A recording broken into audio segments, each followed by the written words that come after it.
ยามบุญมากาไก่กลายเป็นหงส์ยามบุญลงหงส์เป็นกาหน้าฉงนยามบุญมาหมูหมากลายเป็นคนยามบุญหล่นคนเป็นหมาน่าอัศจรรย์กลอนบทนี้สอนเรื่องความไม่เที่ยงของชีวิตมีเพียงเปลี่ยนแปรผันและสัจธรรมเรื่องบุญวาสนากันหรืออำนาจมหันต์โดยเทียบเคียงให้เห็นว่าเมื่อคนที่มีอำนาจหรือบุญวาสนาดีมีชื่อเสียงหรือต่ำต้อยก็เชิดชูขึ้นมาเคียงสิ่งต่ำต้อยก็เชิดชูขึ้นมาเคียงแต่เมื่อบุญหมดเกลี้ยงหมดอำนาจก็กลับสู่สภาพเดิมเป็นคำสอนให้คนตั้งอยู่สังวรไม่ประมาทคติคืออย่าลุ่มหลงในอำนาจอย่าลืมกรรมพืชของอาจหรือลืมตัวอย่าท้อแท้ตอนที่ตนตกต่ำเมื่อหมดอำนาจหรือพบสิ่งร้ายชั่วอุปสรรคเกิดขึ้นล้นกับตนตัวให้เข้าใจอย่างท่วนทั่วว่าธรรมดาขอถวายความนอบน้อมแด่พระรัตนตรัยมีพระพุทธเจ้าเป็นต้นขอถวายความเคารพพระมหาเถระพระเถรานุเถระเจ้าคณะพระสังฆาธิการทั่วโลกมีพระเดชพระคุณพระธรรมเสนาบดีเจ้าคณะภาค7วัดพระธาตุดอยสุเทพเป็นต้นและขออำนวยพรแด่ท่านผู้ฟังท่านผู้ชมสาธุชนพุทธบริษัททั้งหลายวันนี้รายการพระไตรปิฎกลอยฟ้าของวัดพระธาตุดอยสุเทพก็ลอยมาผ่านทาง Facebook ไลฟ์สวัยเทพบุญล่วงหน้ามา6 ชั่วโมงนั่น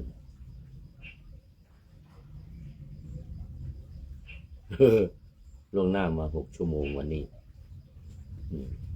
เพราะว่าตอนนี้รายการทุกรายการต้องทำล่วงหน้า1 วันหมดเลยเพราะว่าจะต้องทำเป็น MP3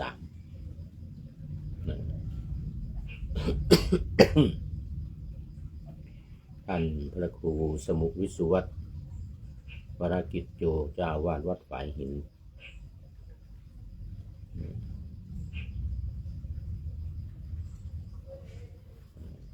ผู้อำนวยการสถานีวิทยุ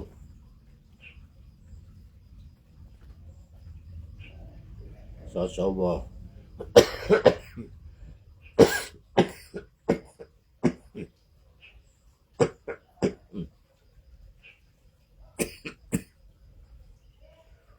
ขอไป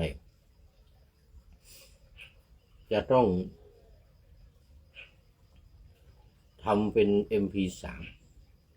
และตัดต่อรายการให้ไพเราะพอดีกับเวลาด้วยนี่อย่างไอนี่ต้องตัดออก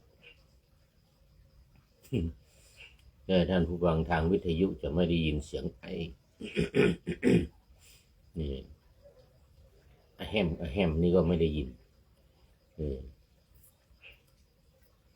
แอดมินเขาเรียกแอดมินจะตัดและต่อ ให้ฟังดูให้เลาะเพราะพริ้งเสียงกระแอมกระไอเสียงมีใครมาพูดอย่างเมื่อกี้นี่มีอย่างรายการก่อนที่ผ่านมาเนี่ยก็มีหลวงพ่ออาจารย์พระมหากิจจามาบอกให้ไปนวดเพราะท่านกำลังนวดมา ไปนวดมาอย่างนี้เป็นต้นนะก็ทางแอดมินก็จะตัดออก ซึ่งมันจะมันไม่เกี่ยวกับรายการนะมันไม่เป็นประโยชน์ต่อรายการ ไม่ใช่ธรรมะ แอดมินก็จะตัดออกแล้วก็ปรับปรุงต่อให้มันดีดังนั้นเวลาจัดนี่ก็ทำให้ผู้จัดผู้พูดนี่สบายใจในเรื่องของเวลาเพราะว่ามันจะต้องทำให้เกินเวลาเอาไว้เผื่อว่าตัดแล้วมันก็จะเหลือน้อยอันนี้ก็ต้องทำให้เกินเวลาไว้ประมาณ5 นาทีหรือ10 นาทีหรือไม่เกิน15 นาทีที่นอกจากเสียงกระแอมกระไอหรืออะไรเข้ามาเนี่ยแล้วก็ยังตัดไปที่มันห่าง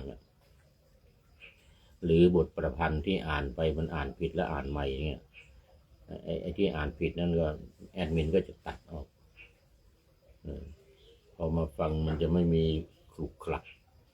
ไม่มีเก้อเขินนะเหมือนกับที่อ่านเมื่อกี้เนี่ยนะอ่านผิดไปบ้างหรืออ่านไม่ถูกสัมผัสอย่างเงี้ยนะบางทีต้องแก้สัมผัสไปในตัวด้วยนะถ้าผิดสัมผัสเนี่ยจะให้ผิดไม่ได้เสียชื่อ เสียชื่อต้องแก้ต้องแก้ให้สัมผัสถูกต้องอย่างเงี้ยแต่ไม่ต้องห่วงเวลาออกอากาศแอดมินจะตัดออกหมดเหลือแต่ที่มันถูก อย่างนี้เป็นต้นนะ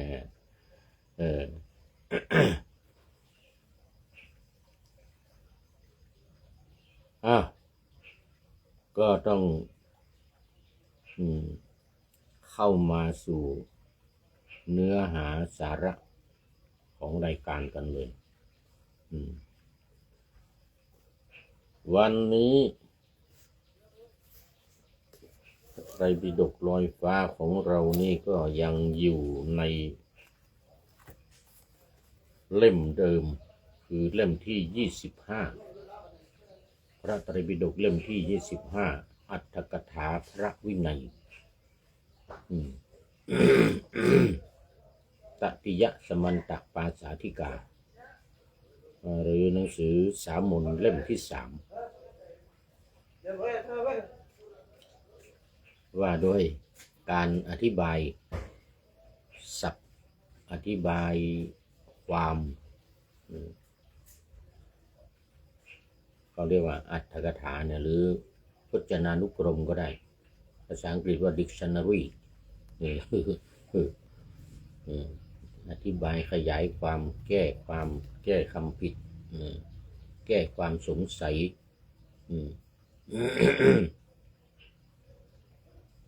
ไอเนื้อความไหนที่มันยังไม่แจ่มแจ้งถ้าไม่มีอรรถกถาจารย์แก้ก็จะไม่มีใครรู้เหมือนกับที่ว่าไว้ในตอนต้นเหมือนที่ว่าไว้ในตอนต้นในบทขึ้นต้นเลยนะว่าไว้ในตอนต้นในบทขึ้นต้นว่าเขาเรียกว่าอัปปโลกกถาอัปปโลกคาถาเนี่ยว่าเนี่ย ส่วนเนื้อความเหล่าใดชัดเจนแล้วจะมีประโยชน์อะไรด้วยการสังวรรณนาเนื้อความเหล่านั้นเนื้อความอะไรที่พระพุทธเจ้าตรัสในพระไตรปิฎกที่มันชัดเจนมันแจ่มแจ้งแล้วเนี่ยนะ ก็แลเนื้อความเหล่าใดยังไม่ชัดเจนด้วยอธิบายและอนุสนธิและด้วยพยัญชนะเนื้อความเหล่านั้นไม่พรรณนาไว้ใครๆก็ไม่สามารถจะทราบได้เพราะฉะนั้นจึงมีสังวรรณนานัยยะเนื้อความเหล่านั้นมีตอนนี้ขอต้อนรับคุณโยมทิพวรรณสินธุวงศ์โมดนาเป็นท่านแรกเข้ามาในรายการวันนี้นะเป็นสิริมงคลอย่างยิ่งนึกว่าจะพูดให้ผีฟังนะเนี่ยนึกว่าไม่มีใครตอนนี้มันเป็นกำลังวุ่นวายเนี่ยขณะที่บันทึกเสียงอยู่นี่มันเวลา5 โมงเย็นตั้งแต่3 โมงครึ่ง ไปจนถึงทุ่ม2 ทุ่มนี่นะมันเป็นเวลารถติด แต่ที่อื่นมันไม่เป็นไรนะที่รถไม่ติดแต่ช่วงนี้นี่เชียงใหม่เนี่ยเป็นเวลารถติดบ่าย3 โมงครึ่งจนถึงทุ่ม2 ทุ่มนู่นเลยคนกำลังยุ่งวุ่นวายกับการไปทำงานการกลับบ้านไม่ค่อยมีใครเข้ามาในเวลานี้ยกเว้นต่างประเทศก็มีเข้ามาอยู่บ่อยแต่ในประเทศนั้นเราเฉพาะในเชียงใหม่แล้วเนี่ยนะเชียงใหม่หาดใหญ่จังหวัดสงขลานู่นนะสงขลาเป็นอันดับ 1แล้วนะตอนนี้รถติดหาดใหญ่เชียงใหม่เป็นอันดับ 2อันดับ 3เป็นขอนแก่นแล้วก็อันดับ 4กรุงเทพอันดับ 5โคราชหรือนครราชสีมารถติดตอนนี้คุณโยมทิพวรรณบอกว่าน้อมอนุโมทนาสาธุว่านะดีขึ้นไม่เป็นหวัดท่านอาจารย์รักษาสุขภาพสาธุว่านะเป็นหวัดยังมีอยู่หน่อยๆนะเป็นหวัดแล้วก็ไอนี่ ไอนี่มีอยู่เป็นบางครั้งนานๆทีแต่เป็นหวัดนี่ก็ยังมีอยู่นิดยังไม่หายดียังไม่ได้เข้าไปกราบเดี๋ยวคุณหลวงพ่อนะนี่เจอกันที่ไหนก็อยู่ห่างๆใส่หน้ากากยกมือไหว้แค่นั้นเองเนี่ยมาได้กลับมาได้6-7 เดือนเนี่ยจนถึงวันนี้นะแล้วก็กำลังจะไปอีกแล้วเนี่ยยังไม่ได้กราบหลวงพ่อเนี่ยนะเดี๋ยวต้องไปกราบตอนไปตอนนี้กำลังทำวีซ่าจะไปญี่ปุ่นตอนแรกว่าจะไม่ไปไหนแล้วทางยุโรปทางอเมริกามันวุ่นวายตอนนี้จะไปอีกแล้วทางญี่ปุ่นมานิมนต์ให้ไปเฝ้าวัดอีกแล้วท่านพระครูประหลัดสุวัฒนวิเทศพุทธิคุณท่านเป็นเลขานุการของนู่นกรุงเทพนู่นเจ้าคณะเขตนู่นเจ้าคณะเขตมีนบุรีหนองจอกอะไรนั่นนะวัดมหาธาตุแต่ว่าไปอยู่อินเดียไปสร้างวัดที่อินเดียเสร็จแล้วก็ไปสร้างวัดไว้ที่ญี่ปุ่นแล้วไม่มีใครอยู่ดูแลอยู่เฝ้าโยมทิพวรรณที่ประเทศญี่ปุ่นนะส่งพระธรรมทูตไปก็ได้แค่ครั้งละ3 เดือนคนที่จะอยู่ประจำเนี่ยมันจะต้อง ไม่ใช่พระธรรมทูตพระธรรมทูตเขามีระเบียบของเขาจะต้องไม่ใช่พระธรรมทูตจะต้องเป็นอย่างหลวงพ่อนี่เป็นพระธรรมดาขอวีซ่าไปในนามเขาเรียกในนามศาสนานะเป็นผู้ที่ไปอยู่ประจำได้ตามระเบียบของสมาคมในประเทศนั้นๆอย่างในอินเดียก็เหมือนกันในอินเดียหรือในทั่วไปทั่วโลกนะถ้าในนามของวัดในนามของวัดไปทำงานให้วัดเป็นวอลันเทียนะเป็นอาสาสมัครไปทำงานให้วัดอย่างนี้นะอย่างนี้อย่างที่ไปผ่านๆมาเนี่ย1 ปีเนี่ยวีซ่าได้1 ปีอันนี้ก็เหมือนกันไปทำไมไปเฝ้าวัดไปเฝ้าวัดนั่นไม่ได้ทำอะไรนำศรัทธาญาติโยมทำบุญสุนทานเวลาใครมาทำบุญก็ให้พรนะเวลาใครมาปฏิบัติธรรมก็นำปฏิบัติสมถกรรมฐานวิปัสสนากรรมฐานอะไรก็ว่าไปแต่เป็นคล้ายๆว่าเป็นนักการศาสนา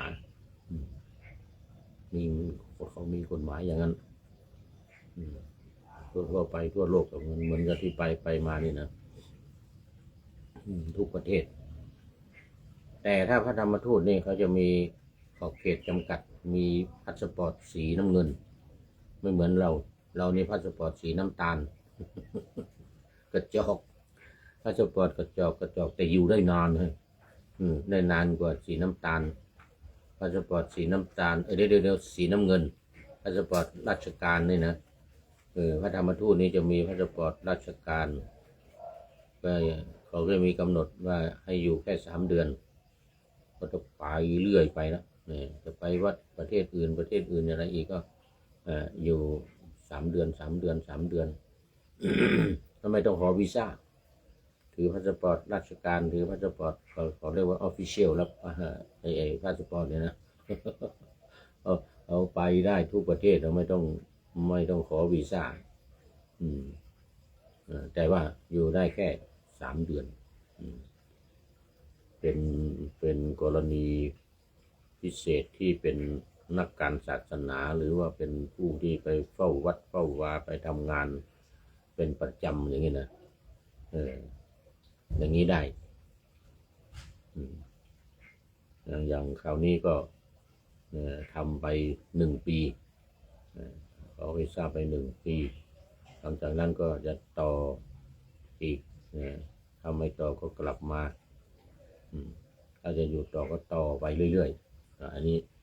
นี่ข้อดีของพาสปอร์ตสีน้ำตาลนะ ข้อดีของพาสปอร์ตสีน้ำตาลอยู่จนหมดอายุของพาสปอร์ตหรือบางทีก็ต่อนู่นก็ได้พาสปอร์ตต่อนู่นเลยต่อพาสปอร์ตอีกเรียกว่าอยู่ไปจนตายได้คุณโยมทิพวรรณบอกว่าโอ้รักษาสุขภาพโอ้โมทนาขอบคุณมากโอ้ตอนนี้ขอต้อนรับพระเดชพระคุณหลวงพ่อสุทธิสงึมรำจากจังหวัดบุรีรัมย์ FC ตัวจริงให้กำลังใจแก่ผู้พูดตลอดเมื่อกี้ก็แนะนำมาว่าให้ทำเป็นทานเลยนะให้ทำเป็นทานเป็นการให้ทำเป็นทานสัพพทานังธรรมทานังชินาติการให้ทำเป็นการชนะการให้ทั้งปวงให้อะไรก็ให้ไปเถอะถ้าเป็นอามิสเป็นสิ่งของอะไรต่างๆนี่นะแต่ว่ามันไม่ใช่ไม่ดีนะมันก็ดีมีอานิสงส์แต่ว่าให้ทำเนี่ยดีกว่าชนะหมดเลยการให้ทั้งปวง ก็เลยบอก ก็คุณหลวงพ่อไปว่าโอ้เนี่ยให้ทำเป็นทานเนี่ย80-90%เลยนะ80-90%เลยให้สิ่งของนิดเดียวนิดหน่อยให้เงินเนี่ยนิดหน่อยปีหนึ่ง8,000 บาทไม่ใช่ไม่ให้นะมันมีอยู่ให้นิดหน่อยเพราะเราไม่มีเงินไม่มีเงินถุงเงินถัง ไม่มีเงินถุงเงินถังก็ให้นิดหน่อย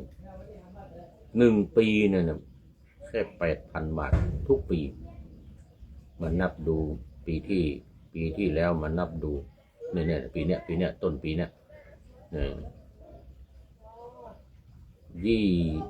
ตั้งแต่ให้มาตั้งแต่ถวายมานี่23 ปีรวมแล้ว184,000 บาทโอ้ไม่น้อยเหมือนกันนะโอ้ดีใจ184,000 บาทโอ้สามเณรเดินผ่านยกมือไหว้ละสามเณรไปทำวัดกันแล้วเนี่ยเดี๋ยวจะไปทำวัดสวดมนต์จะทำวัดเย็นสวดมนต์ทำวัดเย็นเดี๋ยวจบรายการนี้ก็ต้องไปสวดมนต์ไปทำวัดสวดมนต์เนี่ยการไปทำวัดสวดมนต์นี้ก็เป็นการทำบุญนะเขาเรียกว่าเสียสละเวลานะเสียสละเวลาไปทำวัดเสร็จแล้วก็เป็นการทำสมาธิไปในตัวคือเวลาทำวัดเนี่ยมันต้องสวดบทสูตรต่างๆธรรมจักรกับปวัตตนสูตรเป็นต้นเนี่ยนะโอ้ยต้องจิตตั้งมั่นเป็นสมาธิไม่งั้นพูดผิดสวดผิดหรือมันนึกไม่ออกเพราะนั้นต้องมีสติกำกับในบทสวดแต่ถ้าบทไหนไม่ได้ก็ต้องเอาหนังสือมาดูนี่ต้องเอาหนังสือมาดูตอนนี้ชักจะลืมแล้วสมัยก่อนสวดได้หมดตั้งแต่เป็นสามเณรนะท่องได้หมดสวดมนต์เนี่ย7 ตำนาน12 ตำนานเนี่ยได้อยู่ในพุงหมดเลยว่าไม่ต้องดูหนังสือก็สมัยเป็นเนรนี่ไม่มีงานอะไรนี่ไม่แต่นั่งทำวัดสวดมนต์ท่องสวดมนต์เป็นเล่มนะเล่มใหญ่ๆสวดมนต์ทั้งเล่มของอาจารย์ทวีศักดิ์เขื่อนแก้วสวดมนต์ฉบับล้านนาเนี่ยนะหรือฉบับหลวงสวดมนต์ของหลวงพ่อนุ่นอะไรนะรังสีอะไรเนี่ยท่องหมดทั้งเล่มเลยท่องหมดจำหมดเลยเวลามาว่านี่โอ้โหแต่ก็ต้องใช้สมาธินะเวลาต้องนึกว่าไปจิตนี่เป็นสมาธิมากเลยต้องใช้สติขอไปต้องใช้สติแล้วทำให้จิตนี่จะเป็นสมาธิแน่วแน่ในการสวดภาษาบาลีเขาเรียกว่าสาธยายคือสวดมนต์เนี่ยสาธยายคือเอาธรรมะมาสวดนี่เขาเรียกสาธยายแล้วบรรยายก็อีกเรื่องหนึ่งเอาธรรมะมาพูดอย่างนี้เรียกว่าบรรยายแต่ว่าเอาบทสวดแต่ละสูตรมาสวดเนี่ยเขาเรียกว่าสาธยายที่อินเดียจะปีละครั้งไปสาธยายพระไตรปิฎกเคยไปร่วมมาครั้งหนึ่งปีหนึ่งนานมาแล้วประมาณเดือนธันวาคมนี่เดี๋ยวมีแล้วธันวาคมนี่แหละที่พุทธคยาจัดโดยคนต่างประเทศนะโอ้โยมมีศรัทธามากเลยถวายอุปถัมภ์การจัดนี่นะรู้สึกว่าจะมาจากทางอเมริกานะโยมนีน่ามีศรัทธาแรงมากสนับสนุนการสาธยายธรรมเอาพระสูตรต่างๆในพระไตรปิฎกมาสาธยายเรียกว่าสาธยายพระไตรปิฎกนี่เราเรียกสาธยายพระไตรปิฎก เออเอาละโอเอวิหารลายเดี๋ยวจะไม่ได้ใจความ ขอบพระคุณพระเดชพระคุณหลวงพ่อสุทธิสงึมรำวันนี้ก็มาถึงหน้าที่65นะหน้าที่6สำนักหัวข้อขึ้นหัวข้อใหม่ที่จบไปเมื่อวานคืออุปชายวัตตกถาว่าด้วยเรื่องของอุปชายวัตรข้อปฏิบัติต่อพระอุปชาวันนี้สัทธิวิหาริกวัตตกถาเป็นการกล่าวถึงวัดของสัทธิวิหาริกสัทธิวิหาริกคือผู้ที่บวชกับพระอุปชาพระรูปไหนอุปชาเป็นคนบวชให้เรียกว่าสัทธิวิหาริกแต่ถ้าบวชมาจากที่อื่นมาอยู่กับพระอุปชาเป็นแค่อาจารย์ก็เรียกว่าอันเตวาสิกอันเตวาสิกของอุปชารูปนี้อย่างผู้พูดเนี่ยสมมติว่าผู้พูดนี้เป็นอุปชาเนี่ยแต่ว่าไม่ได้บวชให้พระเขาบวชจากอุปชาคนอื่นแล้วมาอยู่ภายใต้การดูแลการอบรมของเราเราเป็นผู้ดูแลเรียกว่าก็เรียกว่าอุปชาเหมือนกันนะแต่ว่าคนที่มาอยู่ภายใต้การดูแลของเรานั้นไม่เรียกว่าสัทธิวิหาริกแต่เรียกว่าอันเตวาสิกอันเตวาสิกคือแปลว่าผู้ที่อยู่ภายใต้การดูแลของเราการอยู่ภายใต้การดูแลคราวนี้สัทธิวิหาริกกถานี้ก็เริ่มต้นในวันนี้พึงทราบวินิจฉัยในการที่อุปัชฌาย์ประพฤติชอบในสัทธิวิหาริกต่อไปแต่ที่ผ่านมานั้นอุปัชฌายวัตรแต่ว่าตอนนี้เป็นสัทธิวิหาริกวัตรอุปัชฌาย์ทำต่อสัทธิวิหาริกอุปชายวัตรนั้นสัทธิวิหาริกทำต่อพระอุปชาหรืออันเตวสิกทำต่อพระอุปชาข้อว่าสังฆเหตโพอนุฆเหตโพมีความว่าพระอุปชาพึงทำการช่วยเหลือและอุดหนุนเธอด้วยกิจมีอุเทศเป็นต้นอุเทศนี่ก็คือการแสดงธรรมวินัยข้อวัดต่างๆโดยเฉพาะก็หัวข้อธรรมสอนธรรมะสอนธรรมะคุณง่ายๆเขาเรียกว่าอุเทศในกิจมีอุเทศเป็นต้นนั้นอุเทศนั้นได้แก่การ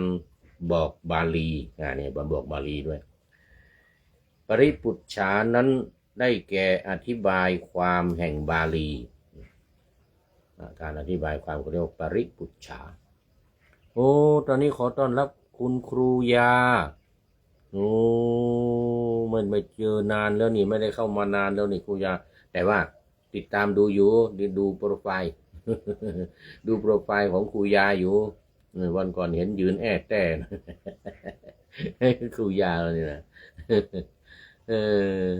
กราบไหว้สาเจ้านี่ดีใจครูยาเข้ามาแล้วไม่เจอรู้นานแล้วนี่หลายวันแล้วไม่เข้ามานะครูยาวันนี้เป็นสิริมงคลเป็นอย่างยิ่งโมทนากับครูยากศนอย่างนั้นนะจากเชียงใหม่เรานี่แหละโมทนาเป็นอย่างยิ่ง นะโอวาทนั้นได้แก่การกล่าวว่าจงทำอย่างนั้นจงทำอย่างนี้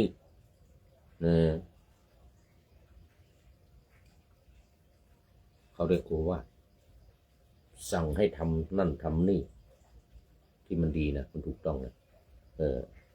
ในเมื่อเรื่องยังไม่เกิด นี่เห็นไหมเรื่องอะไรยังไม่เกิดถ้าอุชาบอกว่าให้ทำนั่นทำนี่เขาเรียกว่าโอวาทอนุสาสนีนั้นได้แก่การว่ากล่าวอย่างนั้นในเมื่อเรื่องเกิดแล้วนี่เรื่องเกิดขึ้นแล้วก็ว่ากล่าวตักเตือนปรับปรุงแก้ไขอันนี้เรียกว่าอนุสาสนีอีกประการหนึ่งเรื่องจะเกิดหรือไม่เกิดก็ตามการว่ากล่าวครั้งแรกชื่อว่าโอวาทไม่ต้องรอให้เรื่องเกิดไม่ต้องรอให้เรื่องที่ยังไม่เกิดนั้นนะก็ว่าขึ้นมาลอยๆเลยว่าเนี่ยต้องทำอย่างนั้นต้องทำอย่างนี้นะเป็นพระอยู่เนี่ยต้องมีความสงบนะ ต้องทำสมาธิภาวนาอะไรก็ว่าไปอันนี้เรียกว่าเป็นโอวาทตอนนี้ขอต้อนรับท่านอาจารย์แสงทองแสงธรรมเนี่ยกราบนมัสการครับท่านพระอาจารย์ว่างั้นนะอาจารย์มหานี่มีมหามาด้วย อาจารย์มหาเนี่ยก็สอบได้ประเรียนธรรม5 ประโยคเขาเรียกว่าเป็นพระมหา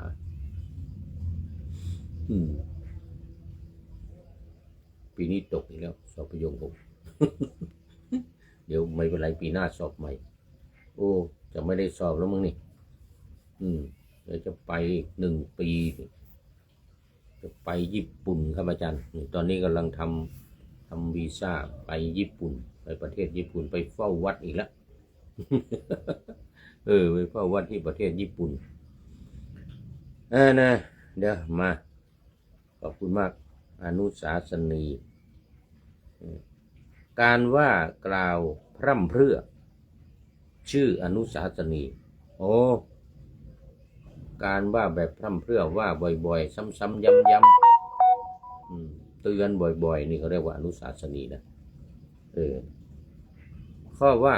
สัจเจอุปชายัสสะปัตโตโหติมีความว่าถ้าอติเรกบาทมีคือมีบาทเกิดขึ้นนิยมมาถวายหรืออะไรเนี่ยนะพิเศษถ้าอติเรกบาทมีนัยยะเหมือนกันทุกแห่งสมณบริขารแม้อื่นชื่อว่าบริขารคืออติเรกบาทมีก็เหมือนกับอติเรกอย่างอื่นอติเรกจีวรอย่างนี้นะถ้าจีวรเกิดขึ้นทางกองกลางเก็บไว้แล้วก็เอาให้แก่พระที่ขาดไม่มีบาตรใช้ไม่มีจีวรใช้อย่างนี้นะก็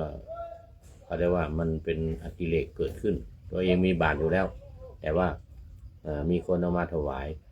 ก็เอารักษาไว้ได้ไม่เกิน10 คืนไม่เกิน10 คืนไม่ว่าจะเป็นผ้าไม่ว่าจะเป็นอะไรก็ต้องเอาเข้ากองกลางเป็นของสงฆ์ เป็นวิธีการปฏิบัติกับอติเรกจีวรอติเรกบาทกราบนมัสการครับท่านพระอาจารย์มหาวันนี้นะจากวัดน้ำปราดมึงจังหวัดนครสวรรค์ขอบคุณมากนี่นั่นท่านนายพลของเรามาแล้วท่านนายพลนเรศจิตรักกราบนมัสการหลวงพ่อครับว่างั้นนะชื่นใจเมื่อได้เห็นได้ฟังครับโอ้โหสาธุชื่นอกชื่นใจเราก็อย่างนี้แหละพวกเราพวกเดียวกัน พวกเดียวกันได้ยินการฟังธรรมเทศธรรมได้ยินการบรรยายก็ชื่นใจชื่นใจโมทนากับท่านนายพลเป็นอย่างยิ่งวันนี้จั่วหัวก็เป็นข้อคิดบทประพันธ์ของท่านนายพลนะวันนี้ ยามบุญมากาไก่กลายเป็นหงส์ยามบุญลงหงส์เป็นกาหน้าฉงนยามบุญมาหมูหมากลายเป็นคนยามบุญหล่นอะไรหงส์ คนเป็นหมาน่าอัศจรรย์โอ้โหท่านในวันนี้สุดยอดเลย สุดยอดนะวันนี้ก็จั่วหัวแต่งเติมต่อเติมที่ท่านนายพลให้ข้อมูลมาให้ข้อคิดมาคือขยายความอธิบายความเป็นอรรถกถานี่แหละ อรรถกถาขยายความบทประพันธ์อีกทีหนึ่งโอ้ดีมากเลยท่านนายพลแต่เสียถ้าบางทีมันเขียนไม่ทันบางทีเขียนไปได้น้อยหนึ่งของอันอื่นเข้ามาเฟซอื่นเข้ามาของนั่นนายพลหลุดไปเลยเพราะฉะนั้นเวลาต้องคอยดูบ่อยๆเวลาเข้ามาต้องรีบเขียนไว้รีบเขียนไว้หรือบางทีเอากล้องถ่ายไว้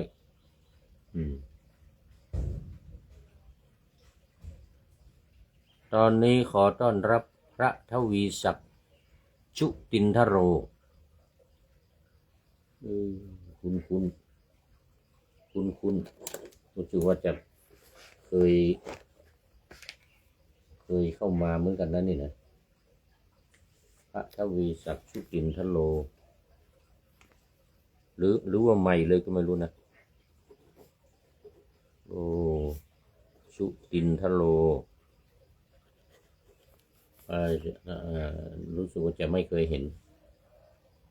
พระทวีศักดิ์ชุตินทโรโอ้ขอบคุณมากเป็น FC ใหม่ก็แล้วกันเดี๋ยวค่อย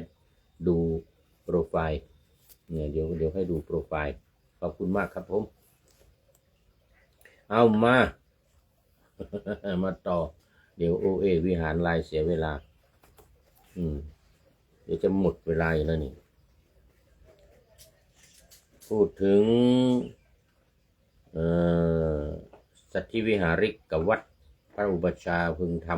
ำต่อสัทธิวิหาริกตามที่ว่ากันไว้อุปัชฌายโยเมพันเตโหหิอะไรอัจฉตเคธานิเถโรไมหังพาโรอหัมปิเถรัสสะพาโรท่านนายพลแปล ทั้งสองฝ่ายทั้งสัทธิวิหาริกทั้งอุปัชฌาย์ก็ต้องมีวัดปฏิบัติต่อกันทั้งสองฝ่ายเดี๋ยวก่อนนี่ถึงไหนแล้วมื้อนี้โอวาท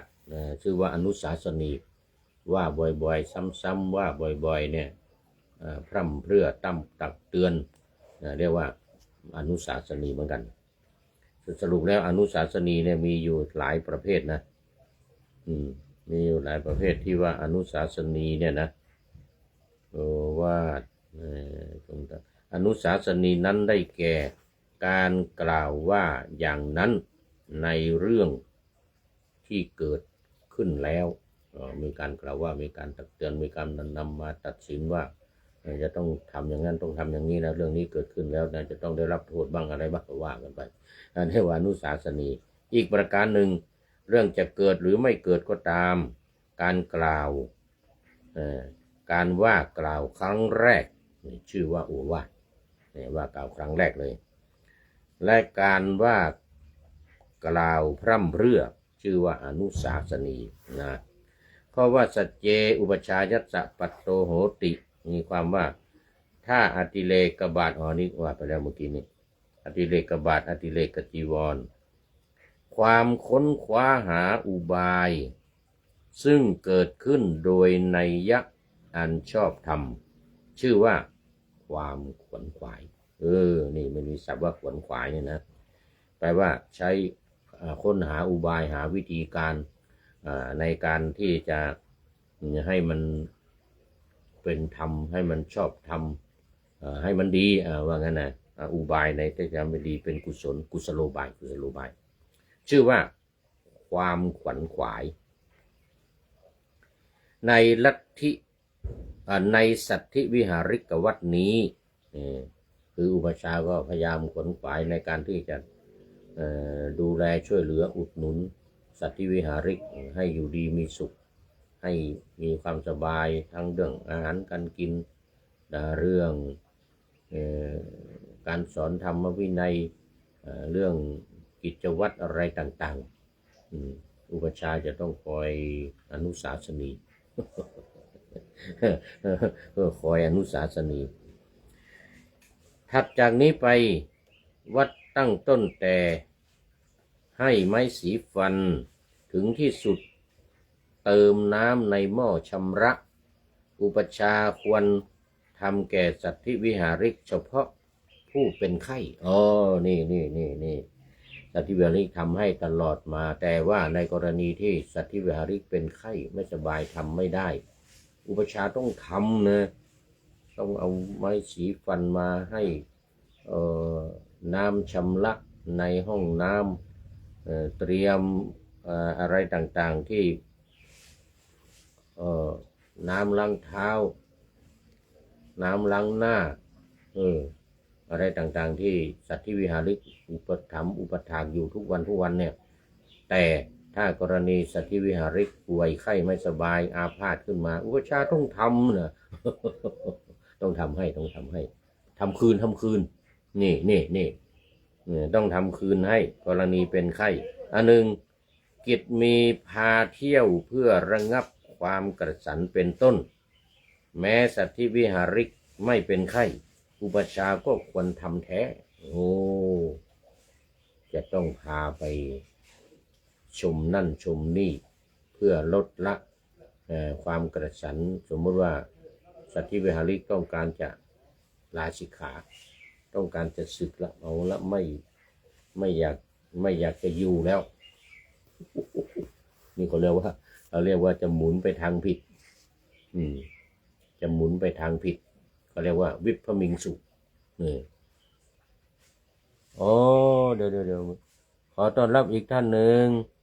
ปรีชาบุญเพ็งนี่ก็คุ้นเหมือนกันนะนี่เป็นพระหรือเปล่าดูก่อนเป็นพระด้วยปรีชาบุญเพ็ง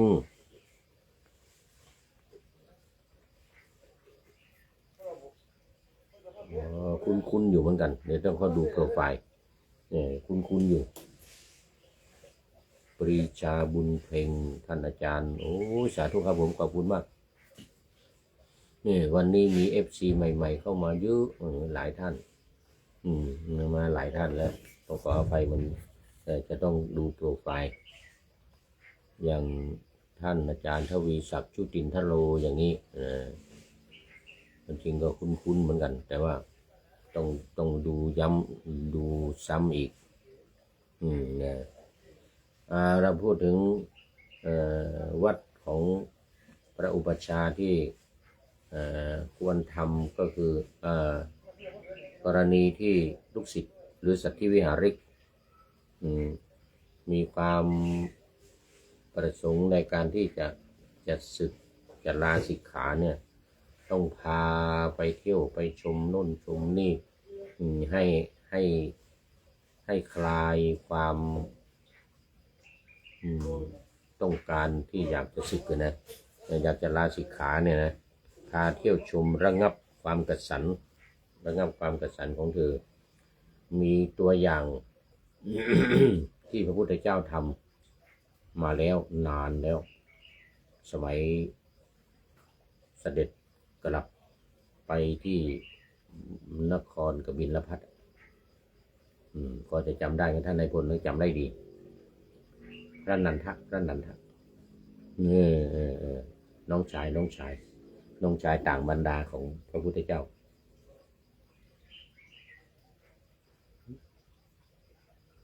หลานมั้งนันทะเนี่ยกำลังแต่งงานเนี่ยกับชนะปะทะกัลยาณีเนี่ยหญิงสาวชนบทที่สวยงามมากนันทะก็กระวนกระวายบวชแล้วคิดถึงแต่หน้าของเจ้าสาว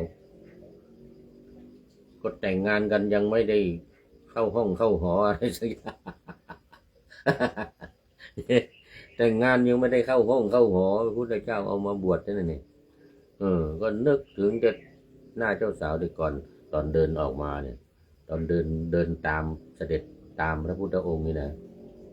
พระองค์เสด็จไปนะให้ถือบาตรตามไปนะเจ้าสาวก็รีบตะโกนตามมารีบกลับมารีบกลับมา ไปส่ง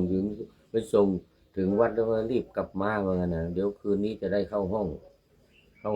หอ กำลังทำบุญตักบาตรทำบุญตักบาตรรีบกลับมาว่างั้นนะโอ้เป็นห่วงมากวิ่งตามไปตามหลังไปท่านนันทะราชกุมารหันหน้ามาบอกรีบกลับมาเหมือนกันนะไปส่งไปเถอะไปส่งแล้วก็รีบกลับมา ถ้าบวชพระพุทธเจ้าให้บวชเสร็จแล้วก็นึกไม่นั่งเดินยืนนอนแล้วก็นึกถึงแต่เจ้าสาวสิทีเนี่ยยังไม่ทันเข้าห้องเข้าหออะไรเนี่ยรีบกลับมาโอ้พาไปทีเนี้ยพุทธเจ้าต้องเป็นภาระเป็นอุปัชฌาย์เนี่ยพุทธเจ้าเป็นอุปัชฌาย์ สัตถิวิหาริกวัดต้องทำเลยเนี่ยนันทะราชกุมารนันทะพระนันทะอยากจะศึกเลยเนี่ยกษันเขาเรียกว่ากษันอยากจะศึกเลยนะนู่นพาขึ้นไปบนสวรรค์นู่นนะกุศโลบายต้องใช้กุศโลบายพาขึ้นไปบนสวรรค์นู่นนะแต่นโยบายยอดเยี่ยมสุดยอดพระพุทธเจ้านี่นะก่อนที่จะขึ้นสวรรค์เนี่ยพาไปผ่านทุ่งนาที่ไฟไหม้นะเขาเผาสังข้าวเขาเผาสังข้าวในนาเนี่ยเสร็จแล้วมันมีตอไม้ที่ถูกไฟไหม้เนี่ยนะอยู่ต้นหนึ่งแล้วมีลิงรุ่น ลิงตัวเมียนี่นะนั่งอยู่บนตอไม้นั่งอยู่บนตอไม้พุทธเจ้าก็รู้แล้วทรงทราบแล้วนโยบายเนี่ยดูมาตั้งแต่ตอนใกล้รุ่งแล้ว ว่าจะต้องทำอย่างนี้พานันทะพระนันทะนี่เดินผ่าน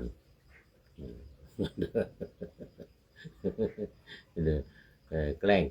ล้งพาไปเดินผ่านให้เห็นลิงรุ่นที่อยู่บนตอไม้ที่ถูกไฟไหม้นะ ในนาเนี่ยนะที่ถูกไฟไหม้เนี่ยนะกบิลพัสนี่มันเป็นทุ่งไร่ทุ่งนาทั้งนั้นนี่นะ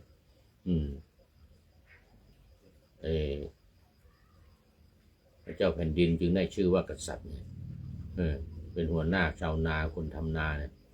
เดินผ่านทุ่งไปเดินผ่านทุ่งที่ไฟไหม้สังข้าวนะเขาเผาเขาเผาเสร็จแล้วก็เห็นลิงยังไม่พูดอะไรพาขึ้นไปบนสวรรค์ก่อนให้ไปเห็นนางฟ้าที่นี่ให้ไปเห็นนางฟ้าทั้งหลายโอ้โหมันสวยงามอะไรจะปานนั้นสวยงามขนาดนักนี่เรื่องมันเนี่ยด้านในบนสวยงามก็เลยให้ดูไปดูมาก่อนเสร็จแล้วตรัสถาม นันทะเธอเห็นนางฟ้าทั้งหลายเหล่านี้ไหมเห็นพระเจ้าค่ะนันทะนี่นะ เห็นพระเจ้าค่ะสวยไหมเหมือนกันนะสวยพระเจ้าค่ะเหมือนกันนะโอ้สุดยอดเลยเหมือนกันนะสุดยอดเลยแล้วเมื่อกี้ผ่านมาที่กลางทุ่งเธอเห็นลิงที่อยู่บนตอไม้ไหมเหมือนกันนะเห็นพระเจ้าค่ะเหมือนกันนะเห็น ท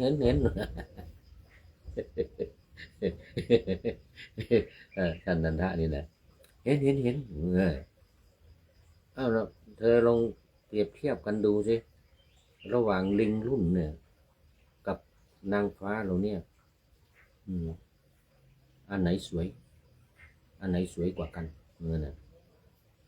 โอ้นางฟ้าพระเจ้าค่ะนางฟ้าสวยพระเจ้าค่ะนันท ทนะท่านนันทะนะแล้วก็อีกอย่างหนึ่งว่างั้นอีกอย่างหนึ่งเดี๋ยวก่อนอีกอย่างหนึ่ง ลองเทียบดูว่าลิงดุ้นนางฟ้าและเจ้าสาวที่อยู่บ้านนางชนะปะทะกัลยาณีนะที่ว่าสวยงามเจ้าสาวของเธอที่ว่าสวยมาจากชนบทนะผิวนิลดำนะผิวนิลดำสีนิลนะสีนิลสีเขียวนะผิวสีดำเขียวเขาเรียกสีมาตันดิบสีทุกเจ้าให้นะนักแกเหมือนกันเนอะ สีมาตันดิบนะที่อยู่บ้านนะกับลิงรุ่นกับนางฟ้าเทวดาเนี่ยชนะปะทะกัลยาณีเจ้าสาวของเธอเนี่ยเหมือนใครเหมือนกันนะเหมือนใครเหมือนลิงรุ่นหรือเหมือนเทวดาเหมือนลิง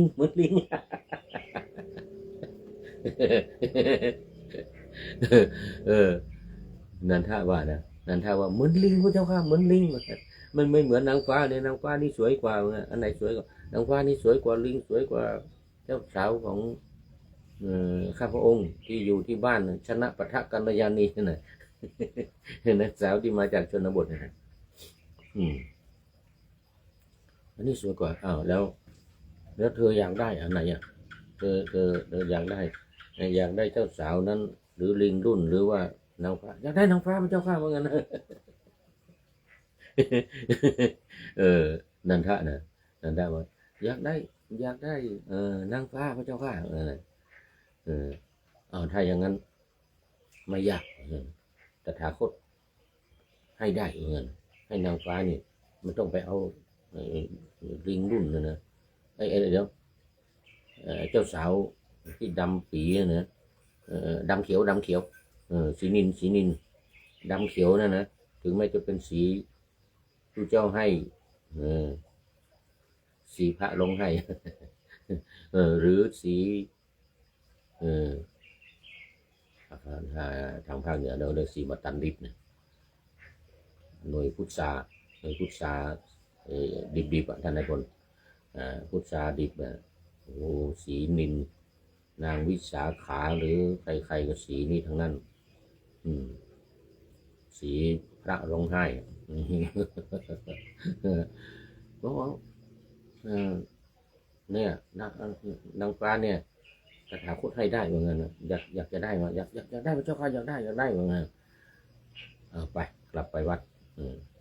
แล้วก็ปฏิบัติธรรมให้กรรมฐานนี่ทีนี้อัตถิอิมัตสมิงกาเยเกสาโลมานะขาทันทาทัจจุให้นันทะพิจารณากายคตาสติพิจารณากาย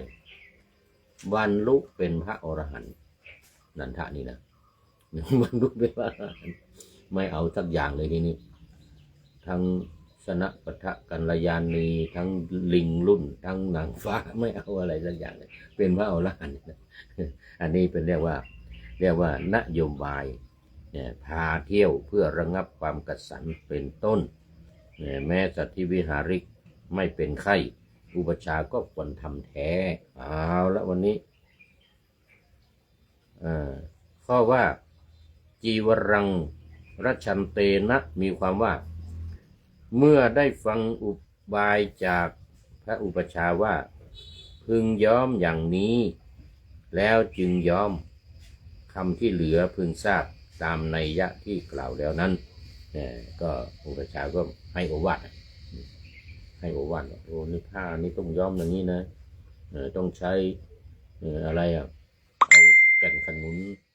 มาต้มนะแล้วก็ย้อมผ้าอย่างนี้เป็นต้นเลยนะอันนี้เรียกว่าสัตธิวิหาริกวัตรที่พระอุปชาต้องทำให้กับสัตธิวิหาริกแม้จะไม่ป่วยไข้ก็ตามมีการพาไประงับความกสันมีการแนะนำให้ย้อมผ้าซักผ้าหรือไม่แต่ว่าการปัดกวาดอะไรต่างๆเนี่ยเช่นต้องปัดกวาดจากที่สูงก่อนนะที่สูงลงมาหาที่ต่ำนะแล้วก็กวาดทิ้งไปอย่างเงี้ยนะบางคนไม่เข้าใจจะปัดกวาด ข้างล่างก่อนแล้วไปกวาดที่สูงทีหลังมันก็ตกมาไอ้ที่กวาดข้างล่างอีกมันกวาดหลายครั้งมีเรื่องมันอันนี้เป็นโอวาทหรือเรียกว่าไอ้เฉพาะไปอนุสาสนีพระอุปัชฌาย์ต้องให้อนุสาสนีให้โอวาทบอกบาลีแล้วก็ปริปุจฉาอธิบายความแห่งบาลีอย่างนี้เป็นต้นนะเป็นสัตถิวิหาริกวัตรที่พระอุปัชฌาย์ต้องทำกับลูกศิษย์ต้องทำกับสัตถิวิหาริกหรืออันเตวสิกก็ทำเอาละสัตถิวิหาริกวัตรกถาจบวันนี้ได้อีกหนึ่งคาถาแล้วก็เวลาหมด เวลาก็หมดพอดีอีกนี่เอาละวันนี้ผู้ใดหนอแลมาสุดท้ายโอ้ท่านอาจารย์ปรีชาบุญเพ็งโอ้สาธุอาจารย์ปรีชาบุญเพ็งเป็นท่านสุดท้ายในวันนี้ท่านอาจารย์พระทวีศักดิ์ชุตินทโลท่านนายพลอาจารย์แสงธรรมแสงทองแสงธรรมเป็นต้นแล้วก็ที่ผ่านมาแล้วก็ขอโมทนาขอบคุณเป็นอย่างยิ่งมาดูข้อคิดท้ายรายการนิดหน่อยวันนี้ข้อคิดท้ายรายการวันนี้ได้จากท่านนายพลนเรศจิตลักษณ์ของเรานี่แหละนะแต่งบทประพันธ์นี้ว่าเนี่ยยามบุญมากาไก่กลายเป็นหงส์ยามบุญลงหงส์เป็นกาหน้าชงนยามบุญมาหมูหมากลายเป็นคนยามบุญหล่นคนเป็นหมาหน้าสัจจ์สุดยอดเลยด้านในบนของเรานี่นะกลอนบทนี้สอนเรื่องความไม่เที่ยงของชีวิตมีเพียงเปลี่ยนแปรผันและสัจธรรมเรื่องบุญวาสนากันหรืออำนาจมหันต์โดยเทียบเทียงให้เห็นว่าเมื่อคนที่มีอำนาจหรือบุญวาสนาดีมีชื่อเสียงสิ่งต่ำต้อยก็เชิดชูขึ้นมาเคียงแต่เมื่อบุญหมดเกลี้ยงหมดอำนาจก็กลับสู่สภาพเดิมเป็นคำสอนให้คนตั้งอยู่สังวรไม่ประมาทคติคืออย่าลุ่มหลงในอำนาจอย่าลืมกรรมพืชของอาจหรือลืมตัวอาจเป็นคืออาตมะนี่นะอันนี้เป็นอาตมานุสติ อาตมานุสติของด้านในบนนเรศจิตลักษณ์ของเรานี่นะอย่าลืมกรรมพืชของอาจหรือลืมตัวอย่าท้อแท้ตอนที่ตนตกต่ำเมื่อหมดอำนาจหรือพบสิ่งร้ายชั่วอุปสรรคเกิดขึ้นล้นกับตนตัวให้เข้าใจอย่างท่วนทั่ว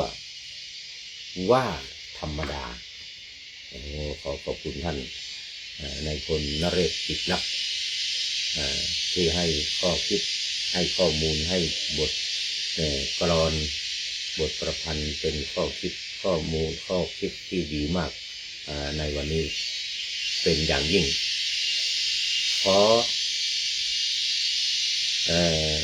ขอนำพระไตรปิฎกลอยฟ้าไปจากผู้ฟังทั้งหลายในโลกล่าวันต่อไปจะได้จรย้อนกลับมาสู่สถานีใหม่ให้ท่านฟังอย่าลืมเปิดวิทยุหรือเครื่องรับโทรศัพท์โมบายคอมพิวเตอร์ถัง YouTube เฟซเพจไลน์ให้ดังเพื่อชมฟังรายการวันต่อไปขอทุกท่านมีความสุขทุกคืนวันนำธรรมะประกอบการงานทั้งหลายเช่นขยันทำงานทางวาจากาย ใจขวนขวายกิจการงานนานาบำเพ็ญสาธารณประโยชน์เว้นสิ่งที่มีโทษโหดเยี่ยงสาประกอบแต่กรรมดีมีราคาแสวงหาเงินทองครองใจคนเสียสละพละทรัพย์นับมากน้อยไม่ให้ล้านก็ให้ร้อยไม่ด้อยผลเอื้อคนรวยช่วยคนยากฝากคนจนให้ทุกคนเท่ากันมากประฐานเดียวขอเจริญพร